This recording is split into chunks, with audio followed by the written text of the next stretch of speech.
been making new work. How are you? Nice to meet you. Hello.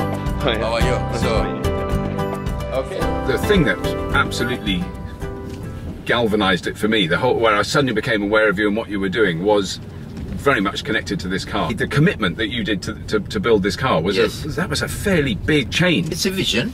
It's a vision of our industry. It's a vision of our society, which developed little by little and led you to make an important decision like this.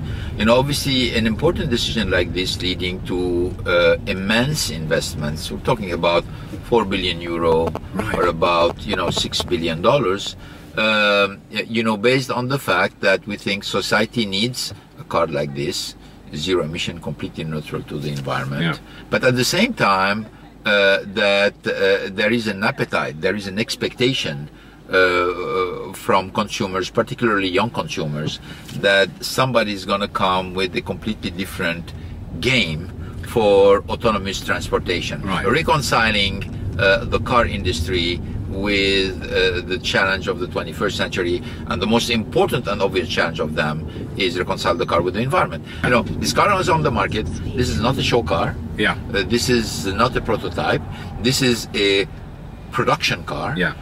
Actually, it's going to be produced in and assembled in 3 different countries already cited: Japan, UK, and the United States.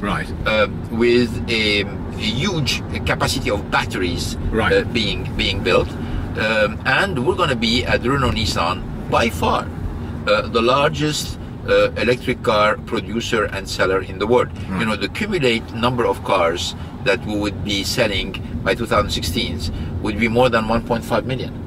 Okay, just to give you an idea, in 2010, out of 73 million cars sold in the world, 20,000 were electric. 20,000. Out of what was the total? 73 million. 73 million cars sold in the planet.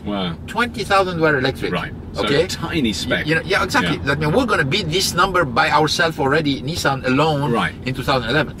Okay? And then in 2016, the car park, the electric car park between Renault and Nissan is going to be more than 1.5 million. So this is going to be a substantial change in terms of, you know, protection of the environment and in terms of emission.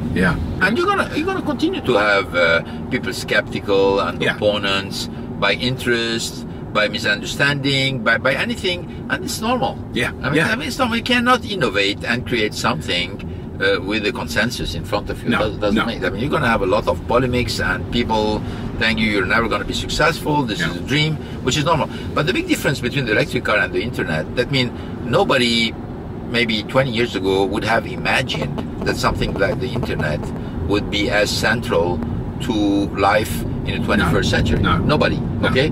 But the electric car existed from the beginning of this. The first cars were electric. So the initial image of the people who started this industry was the electric car. They couldn't make it work because, for a very simple reason, is that the batteries, the battery technology was not sufficient, was not developed enough in order to allow this to happen in reasonable way. So we went and developed something extremely complicated, which is the combustion engine. Okay? Now we're coming back to something more simple. Why? Because technology allows it. But that's fantastic. Thank you so much for that. Really, you're welcome. I think that was the most interesting 19.6 miles I've ever driven. Exactly. Thank you so much. Brilliant. Wonderful. Thank you. Thank you.